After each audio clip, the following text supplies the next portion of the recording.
नमस्कार दोस्तों, fact idea एक और नई वीडियो में आपका स्वागत है। वीडियो को पूरा अंत तक ज़रूर देखिएगा, आपको वीडियो में बहुत कुछ जानने को मिलेगा। इंसानों ने आदिकाल से ही चीज़ों का आविष्कार करना शुरू कर दिया था। आज इंसान आग से लेकर रोबोट्स पे आ चुका है, पर इस दौरान उसने ऐसे कई सारे आविष्कार कर डाले जिसने इंसानों के जीने का तरीका ही बदल दिया।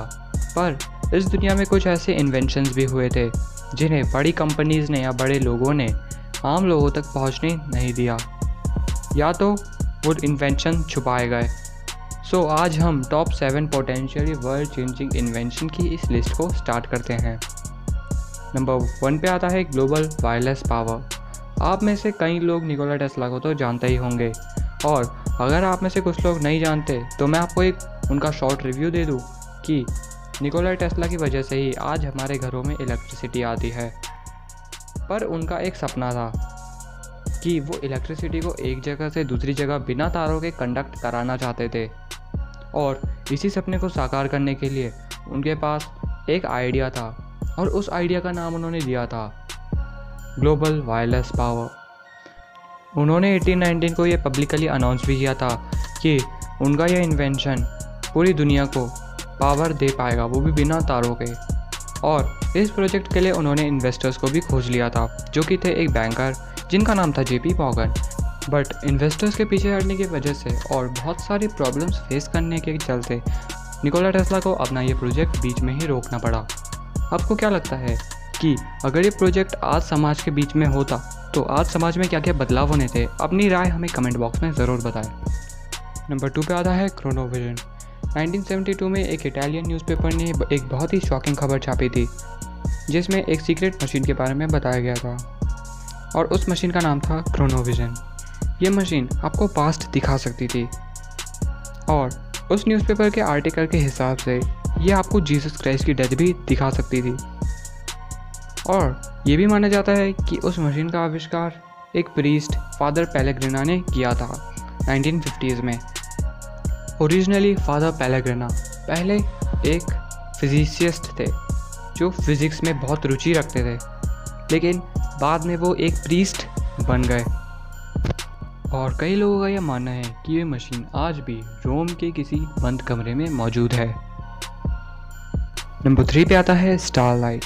अगर मैं आपको कहूँ कि एक ऐसा प्रोडक्ट था जो कि हीट रेजिस्ट कर सकता था। अब हीट रेजिस्ट तो बहुत सारे प्रोडक्ट करते हैं, लेकिन ये प्रोडक्ट नेक्स्ट लेवल की हीट रेजिस्ट करता था। अगर आप इसे अपनी उंगली पे लगाओगे और अगर आप मोमबत्ती के फ्लेम के अंदर भी अपना हाथ डालोगे तो आपको कुछ नहीं होने वाला। और उस प्रोडक्ट ने यह भी दावा किया था कि अगर आप एक बर्न टॉर्च को अपने हाथ के पास लाओगे और आपके हाथ में अगर वो स्टारलाइट प्रोडक्ट लगा होगा तो आपके हाथ को भी कुछ नहीं होने वाला।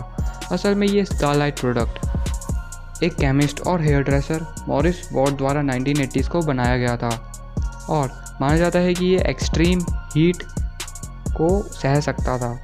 बट अनफॉर्चुनेटली वार्ड की मृत्यु 2011 में ही हो गई। लेकिन वार्ड ने अपने परिवार वालों को ये बताया था कि इस स्टारलाइट प्रोडक्ट को बनाते कैसे हैं, लेकिन उनके परिवार वालों ने कभी ये कोशिश नहीं की कि वो इस स्टारलाइट प्रोडक्ट को कमर्शियल रूप में यूज़ कर पाएँ। नंबर 4 पे आता है ऑगल्स कार्बोरेटर। ऑगल कार्बोरेटर एक ऐसी मशीन थी जिससे कार की फ्यूल एफिशिएंसी काफ़ी हद तक बढ़ जाती थी, मतलब कार कम फ्यूल में ज़्यादा चलती थी।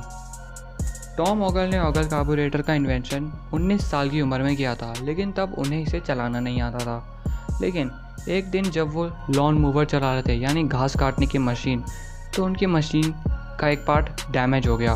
तो उन्होंने अपने कार्बोरेटर को उसमें जोड़ दिया, और तब वो मशीन आधे लीटर पेट्रोल में ही 48 आवर्स तक चली, यानी करीब 2 दिन तक।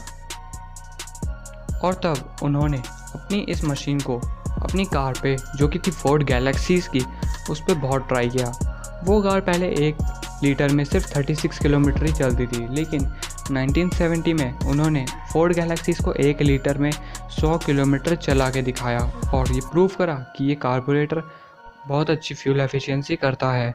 लेकिन जब वो इसका पेटेंट बनवाने गए तो उन्हें पता चला कि एक कंपनी ने इसका पेटेंट पहले से ही बना रखा है। तो वो बहुत ज़्यादा डिप्रेस्ड हो गए, और तब उन्होंने नशा करना स्टार्ट कर दिया। लेकिन एक रात उनकी एक बहुत ही रहस्यमय तरीके से हत्या कर दी गई।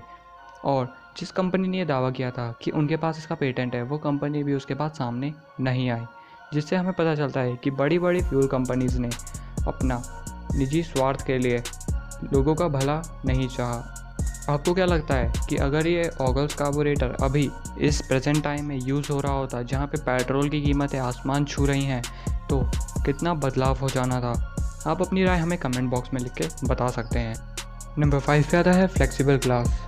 कांच की आपको सबसे बुरी बात क्या लगती है? कि वो पलक झपकते ही टूट जाता है। पर क्या हो अगर कांच टूटने की वजह थोड़ा सा मुड़ जाए और आप उस मुड़े हुए कांच को ठीक कर पाएँ? ऐसा ही था एक कांच जिसका नाम था फ्लेक्सिबल ग्लास। ये ग्लास टूटने की वजह मुड़ जाता था। ये बात है 2050 साल पुरानी, जब सीज़र का राज्य था और एक क्राफ्टमैन ने सीज़र को एक ग्लास कप दिया और सीज़र ने उस ग्लास कप में पीने के बाद उसे ज़मीन पे बहुत ज़ोर से पटका। अगर वो आम ग्लास होता तो वो टूट जाना था, लेकिन वो ग्लास टूटा नहीं, उसमें बस एक छोटा सा डेंट आ गया, जिसे उस क्राफ्टमैन ने एक छोटे से हथौड़े से ठीक कर दिया। सीज़र ने उससे उस फ्लेक्सिबल ग्लास की रेसिपी पूछी तो उस क्राफ्टमैन ने मना कर दिया बताने से। तब सीज़र ने उस क्राफ्टमैन को मौत की सज़ा सुना दी और उसके कारखाने को जिसमें वो फ्लेक्सिबल ग्लास बनाता था उसे जला दिया। इसमें भी आप देख सकते हैं कि कुछ बड़े लोगों ने अपने निजी स्वार्थ के लिए उस क्राफ्टमैन को मार दिया।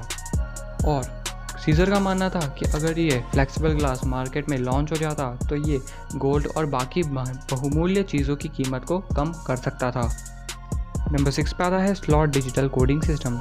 1995 में हार्वेन के एक इलेक्ट्रिकल इंजीनियर ने एक दावा किया कि उन्होंने एक कंप्रेशन टेक्निक खोज निकाली है, जिससे वो एक बहुत बड़ी सी फाइल को बहुत छोटी सी MB में कन्वर्ट कर सकते हैं।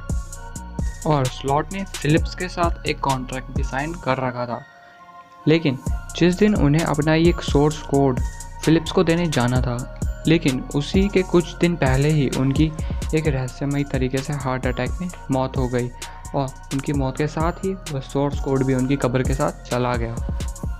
नंबर 7 पे आता है ग्रेग फायर। आपने आग और पानी की दुश्मनी तो देखी ही होगी। अगर आप आग को पानी में डालोगे तो आग बुझ जाएगी, और अगर आप पानी की कुछ बूंदें आग में डालोगे तो वो भाप बन के उड़ जाएंगी। बट ऐसा रोमन में नहीं था। असल में 1672 BC में उन्होंने एक ऐसे सब्सटेंस की खोज की थी जो पानी में भी जला सकता है आग को, और ये एक बहुत ही परफेक्ट वेपन साबित हो सकता था पानी से पानी लड़ाई में। और यही कारण था कि वो ऐसे बहुत सारे बैटल्स जीते, मिलिट्री बैटल्स। और माना जाता है कि ये उन्होंने इस रेसिपी को बहुत ही सीक्रेट तरीके से अपने राज्य में गार्ड करा रखा था।